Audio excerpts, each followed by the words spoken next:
Hi everyone, good afternoon. I think I'm the company staff. I'm between you and lunch. I was expecting my session to be after lunch, but I think I'll try to keep it short and I'll try to give you a perspective of what systems engineering is, what MBSE is. So I believe I have about 30-35 minutes. So the topic that I've been given is model-based systems engineering. What I'll be doing in the next 30-40 minutes is taking you through a workflow which we've done with one of our automotive customers, which was a ventilated seat basically. So I would like to show what the workflow is, how the industry is changing, and what are the new technologies which are there. So before that, I'll just give you a brief about what DESO Systems is. I know I did an introduction article about what DESO is. Most of you are aware about us from the Rafale factories, but we do cover software wing as well, which is the one which we are representing now. We have about 25,000 people working for us globally across 184 sites within India. We have over 8 offices and roughly about 4,500 to 5,000 people who sit out of India, basically from the R&D front. We are a long-term driven company, roughly a revenue of about 6.21 billion euros last year, and an operating margin of about 31.2%. About 14,000 extended workforce as well, so we do work with resellers for our extended workforce. And globally, we have about 370,000 customers across 12 industries. I'll talk about the solution as well, but as I progress. Yeah, so we are headquartered in for the global headquarters is in Belize, Paris, as well as for the Americas it's in Boston, and for the APAC region it's in Shanghai. And like I said, we have about 8 to 10 offices in India as well, with a huge headcount which sits out of India too. Yeah, so I'll try to keep it short. One more thing I wanted to ask was, I don't know how many of you are familiar with what systems engineering is. What model-based systems engineering is? With Alpha Digital Labs and model-based system engineering. Okay. They had done the simulations and everything. And which tool did they use to do that? Any guess? Yeah. That's not. Oh, use. Okay. One more should be. Is it Kenya? Daimola. Oh, okay. So then, it's good for me. I think most of you are aware about what MBSE is, but I'll still try to give you a perspective. So, just like a definition, if you see, MBSE is a disciplined, rigorous approach to systems engineering that uses visual modeling and simulation to support requirements analysis and design through conceptual, logical, and later phases of the system lifecycle. Basically, it is moving from a document-centric approach to a model-based centric approach. So, till now in the industry, a lot of methods in which how the R&D happens is you will have a set of softwares, you'll have a set of solutions on which a lot of your engineering activities happen. The issue is that these tools don't talk to each other, and I'll explain how the workflow is. But the idea of model-based systems engineering is moving from a document-centric approach to a model-based centric approach because of how complex the systems are becoming now. So, like I'm saying, it's not like we're not doing systems engineering as of today. We do have a lot of softwares which are there already in place. It's not like you're making all your designs, making all your schematics and everything on a piece of paper. You are doing it on software. It's just that there are too many softwares which are there in this workflow which do not talk to each other. So tomorrow, if I actually have to find out a particular change which has happened, there is no way for me to trace back to which particular division or which particular system does it impact me.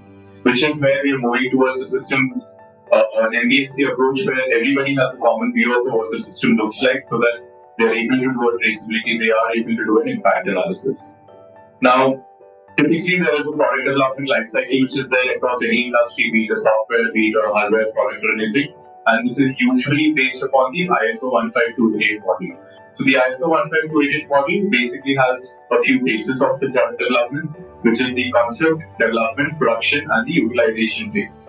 Within this, if you see, there are multiple stakeholders who are present. Stakeholders are basically your managers, your R&D engineers, and various people. So I'll just introduce this from the left to the right. So there's something called as ConOps. ConOps is basically concept of operations. Usually this ConOps is something which is decided in a high-level meeting. And these are usually requirements which are gathered from the marketing events. So for example, you'll have OEMs coming up with a lot of buzzwords today. Like everybody would be introducing features like ADAS within their vehicle. So for example, imagine if Mahindra is releasing an ADAS feature, automatically Tata Motors would also release an ADAS feature, which is where these are marketing-driven or survey-driven requirements which come into the products. And then these are passed on to individual stakeholders, and these stakeholders could be anybody. It could be your sourcing team, it could be your production team, it could be your R&D stakeholder. And then they basically detail out these requirements and create something called as a systems requirement document. It's a detailed set of requirement which can now be passed on to your various architecture teams, your mechanical architecture, your electric and electronic architecture teams, and your software architecture. Just to keep it simple and understandable, we have just taken 3 domains, but usually there are a lot more which are available in manufacturing. Your embedded guys and other people also come into this particular workflow. And then once these people finalize their architecture workflows, this is where it goes to the next level, where, for example, the mechanical engineer would start working on the CAD. Simulation engineer would start working on the simulation of that particular design. The electronics engineer would start working on the schematics. Somebody would be working on the electronics architecture, and similarly the software. And finally, it comes and integrates in the integration, verification, and validation phase. This is how typically the workflow looks like in most of the industries. Now, I'm just giving you this background before I take into what the workflow within these 3 ventilation examples, so that you have some background as to what is happening. Another thing which I wanted to introduce was the RFLP framework. So this is something which is available in our solutions. It's called as requirements, functional, logical, and physical. So basically within a product, you have something called as requirements. These requirements could have safety requirements, product requirements, or it could have regulations, mission requirements, or various other factors which are there. Then you have functional requirements, which is basically what the system should do. Basically, you're trying to capture all the functions for that particular system or the subsystem. Then you have the logical, which is how the system would be doing it. It could be the electronics, it could be the electrical schematics, it could be the 1D modeling, it could be various other aspects. And finally, it's the physical part, which is the key part of it, which in this case is the CAD model. So I'll show you an example itself. I think that it will be easier. But with a simple example, if you can see what RFLP is, let's take a calculator as an example here. So the requirements for the calculator is that it should add 2 numbers. What is the function? It's the math equation which is embedded within it. Coming to the logical, how do you do it? So you'll have a keyboard, you'll have a display unit, you'll have a processor, you'll have a memory, and that's how the calculations would be done at the back. And then comes the physical, which is the actual physical or the CAD product which is there, which is the numbers which is there in order to build that particular calculator. That's how the RFLP framework looks like for a simple model. With this background, I'll just introduce a brief about 3D Experience platform, and then we run into the seat ventilation workflow itself. Now, if you see what the 3D Experience platform is, I believe most of you would have worked on the solution. But it's a tool which has all the solutions or all the brands which are available from the system side. Be it CEFIPRA, which is for 3D modeling, Simulia, which is for simulation, the EMI/MC simulation, which Sai spoke about. Then you have Telmia, which is for manufacturing, digital factory, virtual flow simulations can be done. Then you have solutions like Noida, which is the product lifecycle management. Then you have products like 3DXi, which is for aftermarket and sales. So overall, we have these many brands which are all available on a single platform called the 3D Experience platform. And this solution is available for roughly 12 industries. The industries that we predominantly work on are the T&M, which is the transportation and mobility, aerospace and defense, and the marine and offshore and industrial equipment. These are the major industries which we work in within India, but globally we have references in all of these industries. So with this, we can go into the example of the main topic of the discussion, which is a ventilated car seat. Now, most of you might feel that it's a very simple product, right? I mean, we just have a car seat which is there, which has maybe a few motors, which has some HVAC unit which is there, and that's how it looks simple from the top, but there's a lot of complexity which is involved. And for an OEM to actually manufacture this, there are multiple stakeholders who need to give their requirements. There are multiple systems that need to work together, and which is what I'd like to showcase how this is all done in the software side of it. So let's take these 5 stakeholders. So you have a product manager, you have a systems architect, you have a simulation expert, you have an electrical engineer, and then you have a systems traceability specialist. The role of the product manager predominantly is to write the requirements. When I mean the requirements, what is the blower speed going to be? What sort of temperature does the seat need to be? What is the weight of the seat going to be? What sort of materials would the fabric be? Those sort of requirements is what the product manager takes into account. The systems architect would be defining the systems architecture. So for example, once the driver switches to a particular temperature, what are the subsystems that need to get activated in order for the temperature to be maintained? What the blower speed needs to be. Then you have a simulation expert who does the 1D modeling of this. So your Diamond models, your MATLAB models, all of these models would be built by a 1D engineer who would then relate it to the requirements which were written in the start. Then you have an electrical engineer because there is an electrical wire harness also linked to it. So you can actually make the ECAT model of it or the electrical ECAT model for it as well. And then you have a traceability engineer who would actually connect all of these objects together or all of these artifacts and find out that okay, if tomorrow there is a change in the requirement in the first place. So let's say you had designed this entire system taking into account that 20 degrees Celsius is the lowest temperature that it can go to. Let's say now the requirement is based on the climatic condition, it needs to go to 18 degrees Celsius. Can your motor support this requirement? Can your or the radiations are there or not? Those sort of things is what the traceability engineer would be doing. So with this, let's go into them one by one. So let's start with the product manager. So as you can see, this is what your requirements would look like. I'm not sure how visible it is, but let me just read through a few of them. So for example, one of your requirements is air circulation. The system shall be able to provide a ventilation to circulate air to the seat component. Then you have a driver seat option. Then you have cushion and back rest. So imagine if the backrest is down, what will be the ventilation like? So all of those requirements are basically captured, and then you classify them as functional and non-functional requirements. So I think I have a video as well, yeah, so it's playing automatically.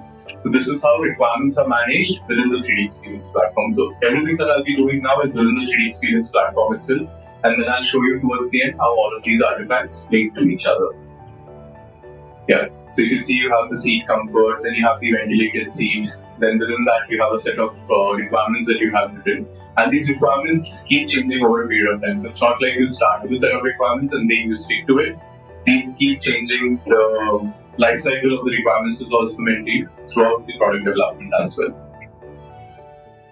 Now so if you can see you have you basically add a few images, you add a few architecture, you add a few details so that the engineers then can start working on these designs. So once you're done with this, then this information goes to the systems architect. Now, this is what the main MBSE or the systems engineering aspects will be happening here. So, basically, if you see, right, there are 3 pillars of MBSE. The 3 pillars are basically language, method, and tool. Now, the language which you would be using in order to do systems engineering is called as CEFIPRA. Now, CEFIPRA is a language which was developed out of UML or Unified Modeling Language. It was predominantly there in the software industry. But eventually, a lot of people from INCOSE, which is the International Council of Systems Engineers, and the Object Management Group, they eventually realized that these complexities are now there in all products. So today, if you see any vehicle, it is no longer mechanical in nature. It's basically like an entire software on wheels itself. So you have an entire software code which the vehicle is running on. And if you see any simple product, I think the previous speaker gave an example of a toothbrush. Toothbrush is no longer a simple component or a plastic component. It has a motor, it has a circuit, it has a logic built into how it needs to function. Similarly, is where the SysML language was created in order to take into account these complexities. Next, what you have is something called as method. So SysML is basically a set of diagrams which are available. We'll go through them one by one. But these diagrams is something which a user would be using and creating the entire systems architecture of a particular product. But imagine I give you these 9 diagrams which are there within SysML and I say, okay, start modeling your systems. It's very difficult for somebody to do that. That's why I get your Magic Grid framework, or there are various frameworks which are available, which are again based upon the ISO 15288 model itself. And these frameworks are then used in order to build a particular SysML model. So if you see the framework as well, it has 4 pillars: requirements, behavior, structure, and parameter. Within them, there are individual line items which are there, but these line items are indicating nothing but various SysML diagrams that the user needs to do. So you start from, for example, the black box, then you go to the entire black box approach, then you come to the white box approach, then you do a subsystem modeling, then you do a functional architecture, you do measures of MOEs, and then you do system level requirements, then you do subsystem level requirements. Basically, individually, one by one, you'll have to go through all of these phases till you finally end up modeling your entire system. Now, I know most of you would be thinking that how can a simple block diagram really represent my system, but we'll see that in play as well. But this is how the Magic Grid would look like within the 3D Experience platform. Yeah, so this is the workflow which is followed here.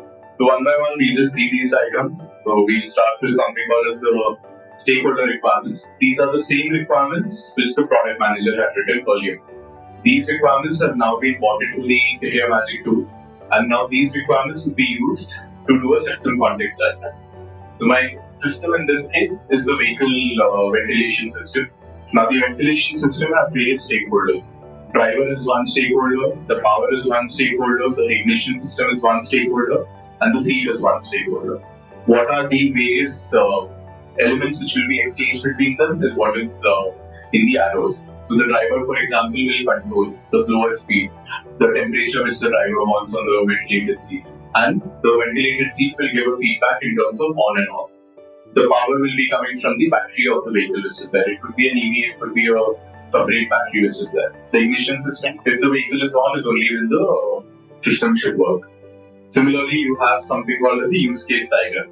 So for that particular product, there are various use cases which are there. So for example, a use case in this case is provide seat comfort, and that seat comfort could be through height adjustment, space adjustment, reclining adjustment, and air circulation. Within the air circulation, tomorrow let's say you enable the air circulation. What would the activity diagram look like? So this is MOEs, but yeah, this is the activity diagram. Not sure if it's visible, but basically it starts with turn on ignition. Then it gives provide the ignition status, it checks the ventilation system, it checks the motor status, it checks the blower status, and then switches on the air conditioning control. So that sort of an activity diagram is what we would be building. Then similarly, you have the subsystem level as well, because the ventilated seat is a system in itself, but it has subsystems as well. So for example, in this case, you have the control panel as a subsystem, the fan is a subsystem, the display unit is a subsystem, the motor is a subsystem, and the HVAC coolant is a subsystem. All of those things also you need to take into account in order for the system to work properly. Similarly, you would be making all these other diagrams. I'm maybe not go into all of them, considering we have a limitation of time. But this is how you do your systems, and then your requirements start getting detailed. Because if you've gone through your black box approach, now you are entering into white box. I know black box and white box might be new terms for you, but just at a high level, black box is something which is looking at your system from a very high level, not knowing what it is in the first place. So today, if I tell about a ventilated seat, you might know, okay, I'll need these features. But if you're coming up with a new product in the industry, ideally you need to design it from an approach that you don't know what is going into the system. Because if you start designing it from an approach that, okay, let me take this motor, take this battery, take this blower, you would not end up having a lot of new systems which will come into place. You would end up designing whichever is already there in the market. This is where your requirements get detailed. Then you have something called as a logical architecture which is created. You have the physical architecture. This is the mapping which you're doing at the back end. This is all helpful in the final traceability step that you would be doing. But yeah, we'll come to impact analysis later. But yeah, so basically what you are able to see here is the requirements is what I've done. Functional architecture further I'll be doing now. Logical architecture, we'll come to it after this. And then you have the physical design. This is what the functional architecture would look like.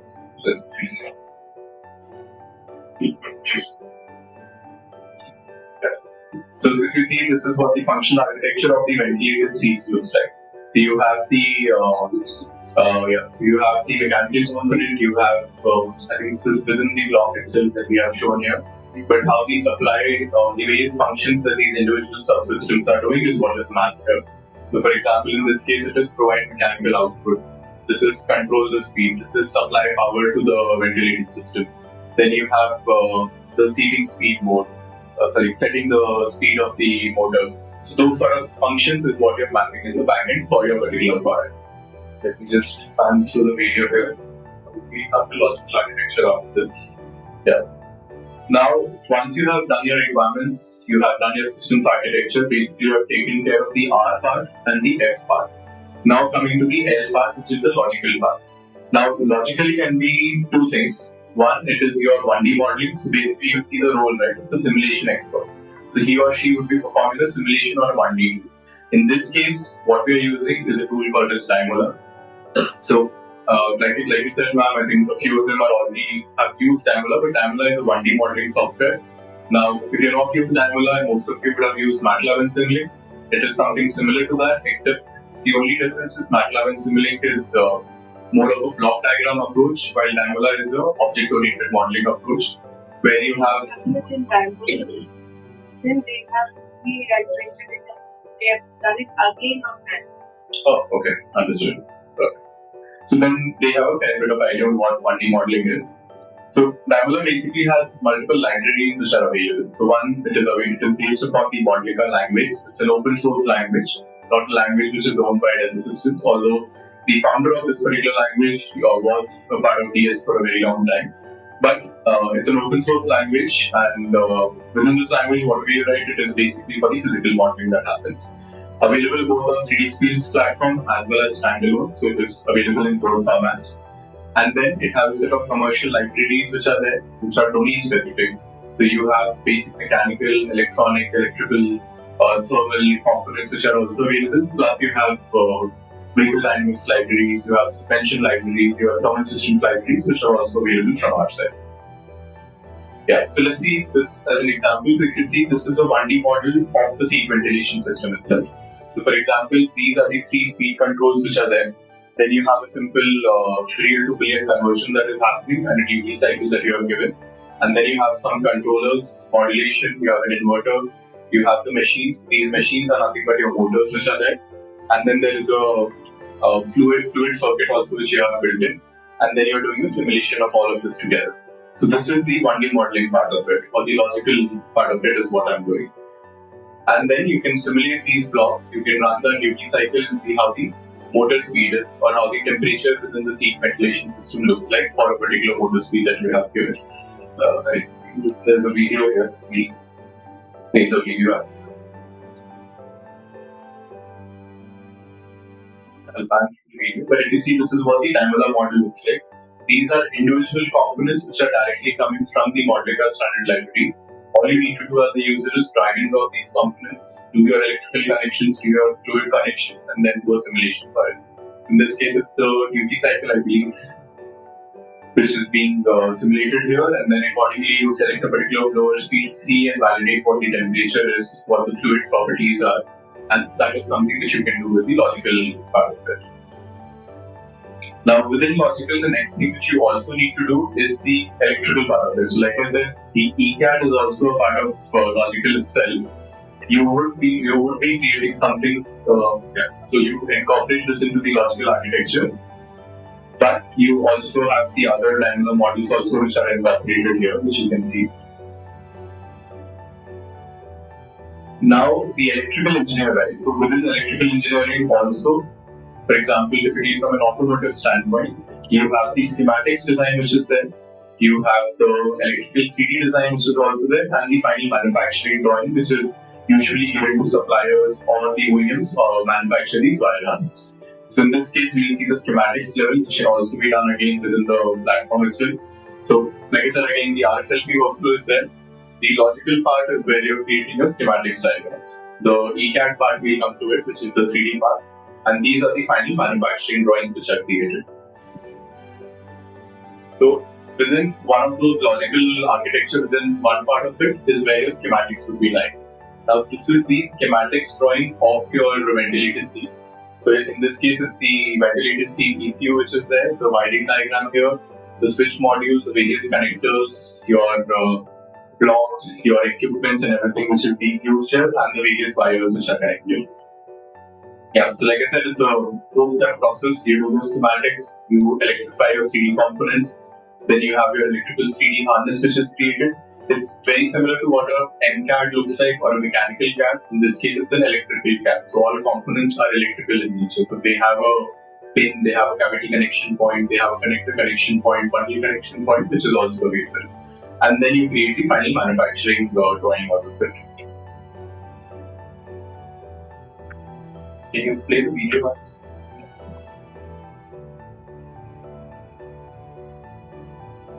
Yeah.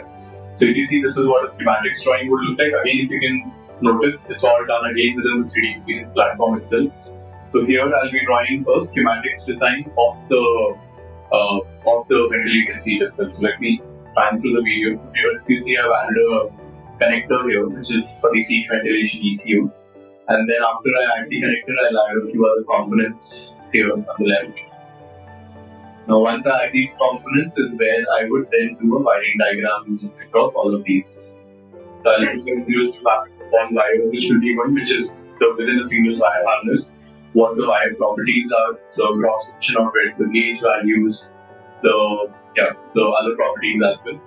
So once I come to ECAD is where I'll link it to the simulation part as well. But this is where the wiring diagram can also be created within the 3D experience platform. Now, once you create the wiring diagram, then you have to create the physical model of the seat as well. So the physical model is already created by the mechanical team. Within this mechanical model is where you would be doing the electrical routing.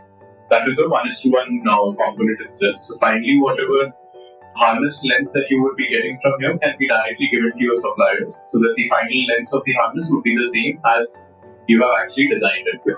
Now, this is one unique thing which you can do with the Desert Systems tools, because most of these solutions which are out there, you will have to do it all in different solutions, where you make the schematics in a different tool, the 3D design is made in a different tool, and the final drawing is again created in a different tool. But within the 3D Experience platform, everything is done within a single tool itself. So we'll see how the 3D ECAD workflow looks like in the. So if you see this particular video here, you have the background data. When I mean background data, it's the mechanical data which is there. So this is a mechanical MCAD data, MCAD CAD model which is created. Within this CAD model is where my electrical data is present. So that is the seat harness, those are the individual connectors, and those are the routings which you're able to see here. This routing is then used to create a manufacturing drawing which would be then given to your suppliers. But what I would be doing now is, so this connector is a physical connector. I have the same connector in the schematics drawing as well.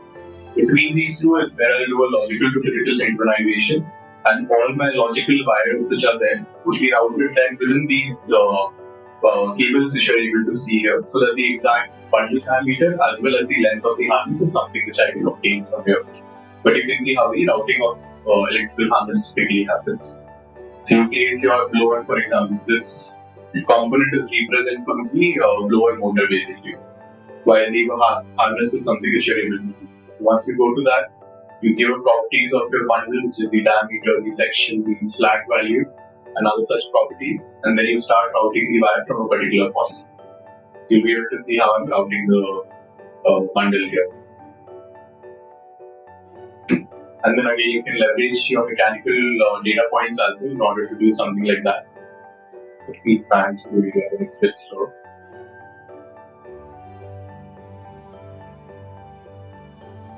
Yeah, so you see from that particular end to the top, the black color thing, right? That's the electrical wire harness which I'm routing. That is happening in context of the seat data. Now the seat is also a 1:1 data itself. The blue color thing which is highlighted there, that's my electrical wire harness for the seat ventilation system.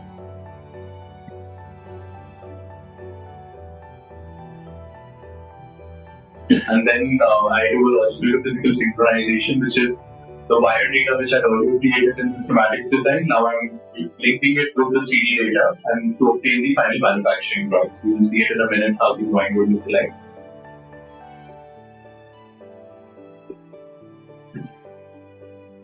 And then, so this is what the manufacturing drawing would look like. Let me pause it at a particular place. If you see, for example, this is a drawing which you'll be sending to your suppliers. Now, this is a particular connector which is there. For that particular connector, what are the number of pins? So, for example, this is a 6-pin connector. Individually, what wires are actually flowing from it, what is the section area of the wire, what is the signal ID, the color of the wire, the gauge value, and other such things can be populated here. So that once you send it to the shop floor, the person on the shop floor can use this information to manufacture this particular wire harness. One thing which I missed mentioning here is this 3D data which you create, right? This same information can then be taken to a solution like a CSC to do an EMC simulation on top of the electrical wire harness as well. So that is a possibility that does exist within our solution. Now if you see, I have done the logical, I have done the functional, I have done the I've done the requirements, I've done the functional, I've done the logical. I do have physical product as well now. So the entire RFLP workflow is what I was able to do using the 3D experience platform. Once I do this, next, so you can see how the RFLP flow works looks like in the same. So you start with your requirements. This is all in a single page itself. So you see all of your requirements which we had mapped in the stuff. Now you have the functional data which this is all the requirements hierarchy again which you're able to see. Next you'll have the functional hierarchy. If you can notice the tree structure as well. So you can see these are the requirements which are there. This is the functional architecture, this is the logical architecture, and this is the physical part. All of them have relationships established between each other. So tomorrow, if I do a change, for example, in physical, or if I do a change in logical, I will be able to do a traceability across the entire thing and an impact analysis. So this is my functional data and this is my logical data. Individually within them, you have the schematics also, you have your tabular models also which are embedded, and you have the electronics architecture also which can be embedded within them. And finally in the background is where you see the, these are the tabular models. But finally in the background is where you see the physical product of your seat as well. In this case it's the seat model, the electrical wire harness, and all of the other artifacts also. Once you have all of this data is where you can then do traceability, which will be the final step. So the traceability engineer, if you can see what he or she can do now is, it's a role available on the 3D experience platform again, which helps you do a traceability in something like this, where it will help you map from a particular requirement what is the function which it is mapped to, what is the logical data that it is mapped to, and if there is a physical product that it is mapped to. Can you play this video? First playing, So you can see in this case, I have my vehicle seat, these are my requirements. These both are my functional and my logical data, and this is my physical product. Once I start zooming into any of these components, you'll start seeing the artifacts which are embedded with it. And finally, I'll show you the traceability tool. So you can see the system context diagram. It will have the diagram which was built in CEFIPRA Magic. So as you can see, you have the CEFIPRA Magic diagram which is available here. Then you have the functional architecture also which will be now present. This is the logical architecture. Now the logical architecture has the tabular model and other such features also. And then you can do so you can see this is how the traceability would look like. So you can do a 1:1 mapping. You can pick a requirement from there and see what are all the leads which it is connected to. I know it looks a bit complex there, but I can isolate individually and then narrow it down to what is that particular requirement which it is getting linked. But these sort of traceabilities can be done if you have everything happening in a single software. Now, the only thing which I would like to add is the 3D experience platform as a solution is open. So in case you have models which are built in MATLAB or Simulink, all the different software, there are connectors which are available, and I can take that information inside 3D experience platform and view that. But this is what the traceability will look like. And so basically what I wanted to show in the last review I was able to showcase is that was the overall workflow which is being followed. Typically this is what is happening in the industry. You have various stakeholders from multiple divisions who are all collaborating on a single platform. And increasingly that is a need in the industry because of how complex the systems have become. So we are working with a lot of aerospace customers, a lot of defense customers, a lot of automotive customers who are wanting to do these sort of scenarios. What I showed you was one of the real scenarios which we did with one of our leading automotive company within India, and they are using a similar workflow in order to develop these sort of features. Similarly, like I said, we are working with space startups and defense companies in order to do this. So overall, I hope in the last 30 minutes I was able to give you a perspective of what MBSE is, what systems engineering is, and how it is being used in the industry. And if you have any more questions, feel free to reach out to me and I can share some more ideas and thoughts on how you can also get upskilled or how you can learn on different aspects. But that's what we from it. Thank you. Long live India and France friendship.